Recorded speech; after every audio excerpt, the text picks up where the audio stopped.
Private ಸೆಕ್ಟರ್ನಲ್ಲಿ work ಮಾಡುವಂತಹ ಪ್ರತಿಯೊಬ್ಬ EPFO ನೌಕರರು, ಕಾರ್ಮಿಕರು, ಪಿಂಚಣಿದಾರರು, ನಿವೃತ್ತ ನೌಕರರು ಹಾಗೂ KSRTC ನೌಕರರಿಗೆ ಬಿಗ್ ಬ್ರೇಕಿಂಗ್ ನ್ಯೂಸ್ ಒಂದು ಸಿಗ್ತಾ ಇದೆ. EPFO EPS 95 ಕನಿಷ್ಠ ಪಿಂಚಣಿಯಲ್ಲಿ ಭಾರೀ ಹೆಚ್ಚಳದ ಶುಭ ಸುದ್ದಿ ಬರ್ತಾ ಇದೆ.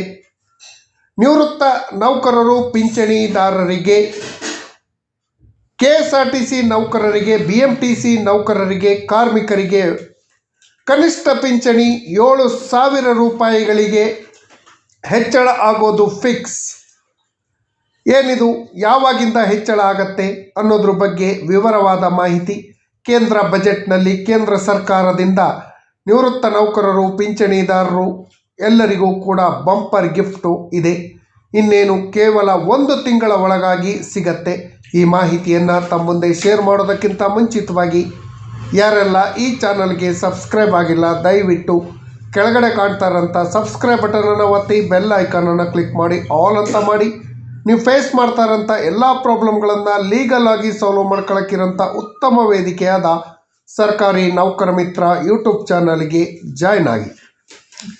ಸ್ನೇಹಿತರೆ, ದೇಶದಲ್ಲಿ ಇರುವಂತಹ 1 ಕೋಟಿಗೂ ಹೆಚ್ಚು ನಿವೃತ್ತ ನೌಕರರು, ಪಿಂಚಣಿದಾರರು, EPFO EPS ನೌಕರರು ತಮ್ಮ ಕನಿಷ್ಠ ಪಿಂಚಣಿಯನ್ನು 7,500 ರೂಪಾಯಿಗಳಿಗೆ ಹೆಚ್ಚಳ ಆಗಬೇಕು ಅಂತ ಹೇಳಿ ಹೋರಾಟವನ್ನು ಮಾಡ್ತಾ ಇದ್ದಾರೆ. ಅದರಲ್ಲಿ ನಮ್ಮ ರಾಜ್ಯದ KSRTC ನೌಕರರು, BMTC ನೌಕರರು, ಪಿಂಚಣಿದಾರರು ಕೂಡ ನಮಗೆ ಕನಿಷ್ಠ ಪಿಂಚಣಿ 7,500 ರೂಪಾಯಿಗಳಿಗೆ ಹೆಚ್ಚಳ ಆಗಬೇಕು ಅಂತ ಹೇಳ್ತಿದೆ. ಅದಕ್ಕೆ ಸಂಬಂಧಪಟ್ಟ ಹಾಗೆ ಲೇಟೆಸ್ಟ್ ಅಪ್ಡೇಟ್ ಒಂದು ಬಂದಿದೆ.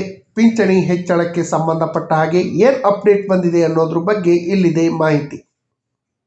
ಜಿ ಕನ್ನಡ ನ್ಯೂಸ್ನಲ್ಲಿ ಒಂದು ವರದಿ ಪ್ರಕಟ ಆಗಿತ್ತು.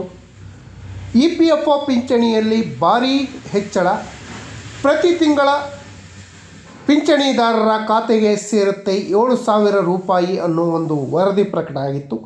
ಈ ವರದಿಯಲ್ಲಿರುವಂಥ ಸತ್ಯಾಂಶಗಳೇನು, ನೌಕರರಲ್ಲಿ ಆಗುತ್ತಿರುವಂಥ ಗೊಂದಲವನ್ನು ನಿವಾರಿಸುವ ಉದ್ದೇಶಕ್ಕಾಗಿ ಈ ವಿಡಿಯೋನ ತೆಗೆದುಕೊಂಡು ಬಂದಿದ್ದೀನಿ. ನಿಜವಾಗಲೂ EPFO ಕನಿಷ್ಠ ಪಿಂಚಣಿ 7 ಪಟ್ಟು ಹೆಚ್ಚಳ ಆಗಿದೆಯಾ, 7,000 ರೂಪಾಯಿಗಳಿಗೆ ಹೆಚ್ಚಳ ಆಗಿದೆಯಾ ಅನ್ನೋದ್ರ ಬಗ್ಗೆ ಸತ್ಯಾಸತ್ಯತೆಯ ವಿಡಿಯೋವನ್ನು ಈ ದಿನ ನಿಮ್ಮ ಮುಂದೆ ತಂದಿದ್ದೀನಿ. ಸ್ನೇಹಿತರೆ, ಬಹಳ ವರ್ಷಗಳಿಂದ EPFO ಕನಿಷ್ಠ ಪಿಂಚಣಿಯನ್ನು ಹೆಚ್ಚಳ ಮಾಡಬೇಕು ಅಂತ ಹೇಳಿ ಪಿಂಚಣಿದಾರರು, ನಿವೃತ್ತ ನೌಕರರು, KSRTC ನೌಕರರು, ಕಾರ್ಮಿಕರು ಹೋರಾಟವನ್ನು ಮಾಡ್ತಾ ಇದ್ದಾರೆ. ಆದರೆ ಇದುವರೆಗೂ ಕೇಂದ್ರ ಸರ್ಕಾರ ಕನಿಷ್ಠ ಪಿಂಚಣಿಯನ್ನು ಹೆಚ್ಚಳ ಮಾಡುವಂಥ ಕೆಲಸಕ್ಕೆ ಕೈ ಹಾಕಿಲ್ಲ. ಅದರ ಜೊತೆಯಲ್ಲಿ ಜಿ ಕನ್ನಡ ನ್ಯೂಸ್ನಲ್ಲಿ ಒಂದು ವರದಿ ಪ್ರಕಟ ಆಗಿದೆ. EPFO ಪಿಂಚಣಿಯಲ್ಲಿ ಭಾರೀ ಹೆಚ್ಚಳ, ಖಾಸಗಿ ಉದ್ಯೋಗಿಗಳಿಗೆ ಪ್ರತಿ ತಿಂಗಳ ಖಾತೆಗೆ ಸೇರುತ್ತೆ 7,000 ರೂಪಾಯಿಗಳು ಅಂತ ಇದೆ. EPFO ಪೆನ್ಷನ್ ಹೈಕ್ ಕೇಂದ್ರ ಬಜೆಟ್ನಲ್ಲಿ 2026ರ ಫೆಬ್ರವರಿಯಲ್ಲಿ ಮಂಡನೆಯಾಗುವಂತಹ ಬಜೆಟ್ನಲ್ಲಿ ಕೇಂದ್ರದ ಹಣಕಾಸು ಸಚಿವೆಯಾದ ನಿರ್ಮಲಾ ಸೀತಾರಾಮನ್ ರವರು ಲಕ್ಷಾಂತರ ಮಂದಿ ನೌಕರರು ಹಾಗೂ ಪಿಂಚಣಿದಾರರಿಗೆ, EPS ಸದಸ್ಯರಿಗೆ ಭರ್ಜರಿ ಗುಡ್ ನ್ಯೂಸ್ ನೀಡಲಿದ್ದಾರೆ. ಮಾಸಿಕ ಪಿಂಚಣಿಯಲ್ಲಿ ಭಾರೀ ಹೆಚ್ಚಳವನ್ನು ಘೋಷಣೆ ಮಾಡ್ತಾರೆ ಅಂತ ಹೇಳಿ ತಿಳಿದು ಬಂದಿದೆ.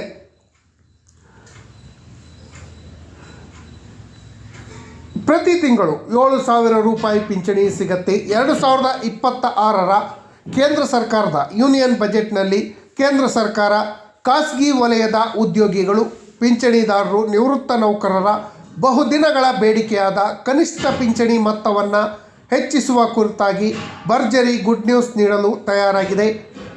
ನೌಕರರ ಭವಿಷ್ಯ ನಿಧಿ ಸಂಸ್ಥೆ EPFO ನೌಕರರ ಪಿಂಚಣಿ ಯೋಜನೆ EPS 95ನ ಕನಿಷ್ಠ ಪಿಂಚಣಿ ಮೊತ್ತವನ್ನು ಈಗಿರುವಂಥ ಮೊತ್ತಕ್ಕಿಂತ 7 ಪಟ್ಟು ಹೆಚ್ಚಳ ಮಾಡುತ್ತೆ. ಈಗ ಹಾಲಿ ಇರೋದು 1,000 ರೂಪಾಯಿ, ಅದನ್ನು 7,000 ರೂಪಾಯಿಗಳಿಗೆ ಹೆಚ್ಚಳ ಮಾಡುತ್ತೆ ಅನ್ನೋ ಸುದ್ದಿ ಬಂದಿದೆ. EPS 95 pension hike.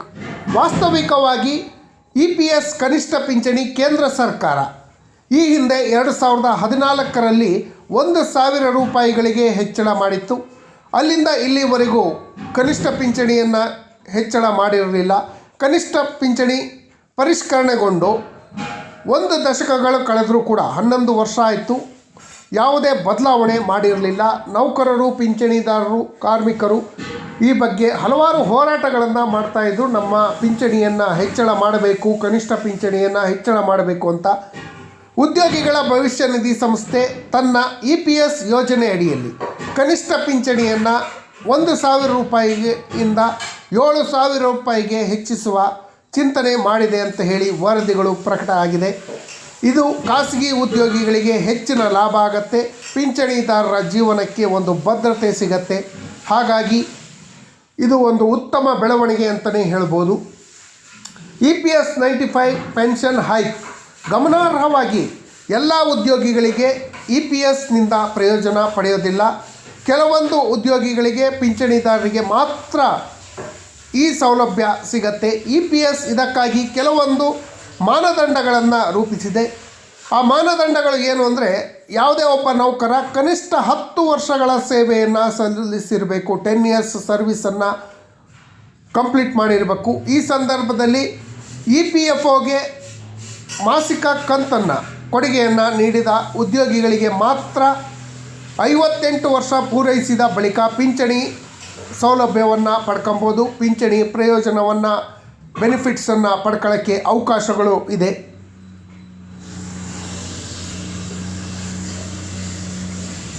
ಇದೇ ಚಳಿಗಾಲದ ಅಧಿವೇಶನದ ಸಂದರ್ಭದಲ್ಲಿ ಅಂದರೆ 2026 ಫೆಬ್ರವರಿ 1ರಂದು ಮಂಡನೆಯಾಗಲಿರುವಂತಹ ಕೇಂದ್ರ ಬಜೆಟ್, ಯೂನಿಯನ್ ಬಜೆಟ್ ಸಂದರ್ಭದಲ್ಲಿ EPS ಪಿಂಚಣಿ ಹೆಚ್ಚಳದ ಬಗ್ಗೆ ಪ್ರಶ್ನೆಯೊಂದಕ್ಕೆ ಉತ್ತರಿಸಿದ ಕೇಂದ್ರ ಸಚಿವರಾದ ಪಂಕಜ್ ಚೌಧರಿ ಅವರು EPS ಕನಿಷ್ಠ ಪಿಂಚಣಿ ಯೋಜನೆ ಮೊತ್ತವನ್ನು ಹೆಚ್ಚಿಸುವ ಯಾವುದೇ ಪ್ರಸ್ತಾವ ಇಲ್ಲ ಅಂತ ಹೇಳಿದರು.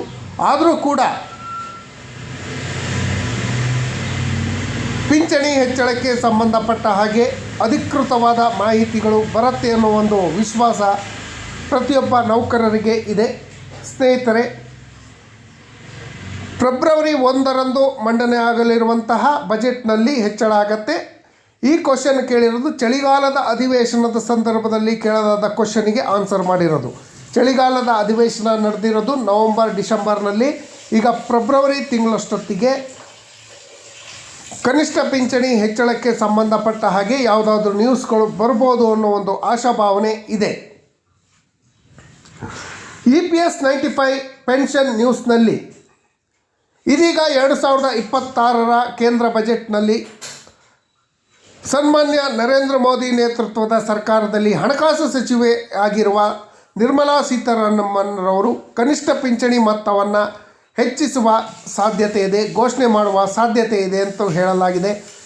ಹಾಗಾಗಿ ಎಲ್ಲರ ಚಿತ್ತ ಕೇಂದ್ರ ಬಜೆಟ್ 2026ರ ಮೇಲೆ ನಿಂತಿದೆ. ಈ ಬಗ್ಗೆ ಡಿಸ್ಕ್ಲೇಮರನ್ನು ಕೂಡ ಹಾಕಿದರೆ ಈ ಪೋಸ್ಟನ್ನು ಮಾಹಿತಿಗಾಗಿ ಮಾತ್ರ ಬರೆಯಲಾಗಿದೆ. ಯಾವುದೇ ರೀತಿಯ ಸರ್ಕಾರದ ವೇತನ ಹೆಚ್ಚಳ ಪಿಂಚಣಿಗೆ ಖಾತರಿಪಡಿಸುವುದಿಲ್ಲ ಅಂತ ಹೇಳಿ ತಿಳಿಸಿದೆ. ಇತ್ತೀಚೆಗೆ ನಿಖರವಾದ ಮಾಹಿತಿಗಾಗಿ ಅಧಿಕೃತವಾದ ಸರ್ಕಾರಿ ವೆಬ್ಸೈಟನ್ನು ಸಂಪರ್ಕಿಸಲು ಶಿಫಾರಸನ್ನು ಮಾಡಿದೆ ಅಂತ ಹೇಳಿ ಕೂಡ ಈ ವರದಿಯಲ್ಲಿ ತಿಳಿಸಿದೆ. ಸ್ನೇಹಿತರೆ, ಕನಿಷ್ಠ ಪಿಂಚಣಿ ಹೆಚ್ಚಳಕ್ಕೆ ಸಂಬಂಧಪಟ್ಟ ಹಾಗೆ NSC ಅವರು 1 ದಶಕಗಳಿಂದ ಹೋರಾಟವನ್ನು ಮಾಡ್ತಾ ಇದ್ದಾರೆ. ನಮಗೆ ಸಿಗಬೇಕಾದಂಥ ಪಿಂಚಣಿ 7,500 ರೂಪಾಯಿಯಿಂದ 10,000 ರೂಪಾಯಿವರೆಗೂ ಸಿಗಬೇಕು ಅಂತ ಹೇಳಿ NSCಯ ಅಶೋಕ್ ಕುಮಾರ್ ಅವರು, ಕ್ಯಾಪ್ಟನ್ ಅಶೋಕ್ ಕುಮಾರ್ ಅವರು, ನಮ್ಮ ಕರ್ನಾಟಕ ರಾಜ್ಯದವರೇ ಆದ NSC ಸಂಯೋಜಕರಾದ ರಮಾಕಾಂತ್ ನರಗುಂದರ್ ಅವರು ಹಾಗೂ KSRTC, BMTC ನಿವೃತ್ತ ನೌಕರರುಗಳು ಹೋರಾಟಗಳನ್ನು ಮಾಡ್ಕೊಂಬರ್ತಾ ಇದ್ದಾರೆ. ಇದುವರೆಗೆ ಕೇಂದ್ರ ಸರ್ಕಾರ ಕನಿಷ್ಠ ಪಿಂಚಣಿ ಹೆಚ್ಚಳಕ್ಕೆ ಸಂಬಂಧಪಟ್ಟ ಹಾಗೆ ಯಾವುದೇ ನಿರ್ಧಾರವನ್ನು ಕೈಗೊಂಡಿರಲಿಲ್ಲ. ಈಗ ವರದಿಯಲ್ಲಿ ತಿಳಿಸಿರುವಂತೆ 7,000 ರೂಪಾಯಿ ಕನಿಷ್ಠ ಪಿಂಚಣಿ ಹೆಚ್ಚಳ ಆಗಬಹುದು, ಆದರೆ ಖಚಿತವಾಗಿ ಹೇಳೋಕ್ಕಾಗೋದಿಲ್ಲ. ಕೇಂದ್ರ ಬಜೆಟ್ನಲ್ಲಿ ಲಾಸ್ಟ್ ಇಯರ್ ಕೇಂದ್ರ ಬಜೆಟ್ನಲ್ಲಿ 11,000 ಕೋಟಿ ರೂಪಾಯಿಗಳನ್ನು ನಿಗದಿ ಮಾಡಿದರು. ಅದೇ ಕನಿಷ್ಠ ಪಿಂಚಣಿ 7,000 ರೂಪಾಯಿಗಳನ್ನು ಕೊಡಬೇಕು ಅಂತ ಹೇಳಿದರೆ ಕನಿಷ್ಠ 70ರಿಂದ 80,000 ಕೋಟಿ ರೂಪಾಯಿಗಳನ್ನು ನಿಗದಿ ಮಾಡಬೇಕು. ನಿಗದಿ ಮಾಡಿದಂಥ ಸಂದರ್ಭದಲ್ಲಿ 7,000 ರೂಪಾಯಿ ಕನಿಷ್ಠ ಪಿಂಚಣಿಯನ್ನು ಕೊಡೋಕ್ಕೆ ಸಾಧ್ಯ. ಕರ್ನಾಟಕದ ಮಾಜಿ ಮುಖ್ಯಮಂತ್ರಿಗಳಾದ ಬಸವರಾಜ ಬೊಮ್ಮಾಯಿರವರ ನೇತೃತ್ವದ ಸಮಿತಿ ಕೂಡ ಕನಿಷ್ಠ ಪಿಂಚಣಿ ಹೆಚ್ಚಳ ಮಾಡಬೇಕು ಅಂತ ತಿಳಿಸಿದೆ. ಆದರೆ ಎಷ್ಟು ಹೆಚ್ಚಳ ಮಾಡಬೇಕು ಅನ್ನೋ ಶಿಫಾರಸನ್ನು ಮಾಡಿದೆ ಅನ್ನೋದ್ರ ಬಗ್ಗೆ ಅಧಿಕೃತವಾದ ಮಾಹಿತಿ ಇಲ್ಲ. ಒಂದು ಮೂಲಗಳ ಪ್ರಕಾರ 3,000 ರೂಪಾಯಿಗಳಿಗೆ ಹೆಚ್ಚಳ ಮಾಡಬೇಕು ಅಂತ ಹೇಳಿ ಶಿಫಾರಸನ್ನು ಮಾಡಿದೆ. ಖಂಡಿತವಾಗಿಯೂ ಶಿಫಾರಸು ಅಂಗೀಕಾರ ಮಾಡಿ ಕೇಂದ್ರ ಸರ್ಕಾರ ಕನಿಷ್ಠ ಪಿಂಚಣಿಯನ್ನು ಹೆಚ್ಚಳ ಮಾಡಬೇಕು ಅಂತ ಹೇಳಿ ಮನವಿಯನ್ನು ಮಾಡ್ಕೊಳ್ತೀನಿ. EPFO ನೌಕರರು, ಕಾರ್ಮಿಕರು ತಮ್ಮ ಹಕ್ಕಿಗಾಗಿ ಹೋರಾಟವನ್ನು ಮಾಡ್ತಾ ಇದ್ದಾರೆ. ಅವರ ಹಕ್ಕುಗಳನ್ನು ಈಡೇರಿಸುವಂಥ ಕೆಲಸ ಕೇಂದ್ರ ಸರ್ಕಾರ ತಕ್ಷಣ ಇದನ್ನು ಜಾರಿ ಮಾಡಬೇಕು ಅಂತ ಹೇಳಿ ಮನವಿಯನ್ನು ಮಾಡ್ಕೊಳ್ತಾ, ಈ ಮಾಹಿತಿ ತಮಗೆಲ್ಲರಿಗೂ ಇಷ್ಟ ಆಗಿದ್ದರೆ ದಯವಿಟ್ಟು ಸಬ್ಸ್ಕ್ರೈಬ್ ಮಾಡ್ಕೊಳ್ಳಿ, ನಿಮ್ಮ ಸ್ನೇಹಿತರಿಗೂ ಶೇರ್ ಮಾಡಿ. ಧನ್ಯವಾದಗಳು ಸ್ನೇಹಿತರೆ. ಆಗಲೇ ಹೇಳಿದ ಹಾಗೆ ಈ ವರದಿಯಲ್ಲಿ ಸತ್ಯಾಂಶ ಇದೆಯೋ ಸುಳ್ಳಿದೆಯೋ ಅನ್ನೋದ್ರ ಬಗ್ಗೆ ತಿಳಿಸ್ತೀನಿ ಅಂತ ಹೇಳಿದ್ದೆ. ಇದು ಅಧಿಕೃತವಾದ ಸರ್ಕಾರಿ ಮಾಹಿತಿ ಅಲ್ಲ. ಸರ್ಕಾರದ ಅಧಿಕೃತವಾದ ಮಾಹಿತಿಯನ್ನು ಮಾತ್ರ ನೀವು ನಂಬಬೇಕಾಗತ್ತೆ. ನಿಮಗೆ ಹೆಚ್ಚಿನ ಮಾಹಿತಿಗಾಗಿ EPFO ಪ್ರಾದೇಶಿಕ ಕಚೇರಿಗಳಿಗೆ ಹೋಗಿ ಭೇಟಿ ಮಾಡಿದ್ರೂ ಆಗತ್ತೆ.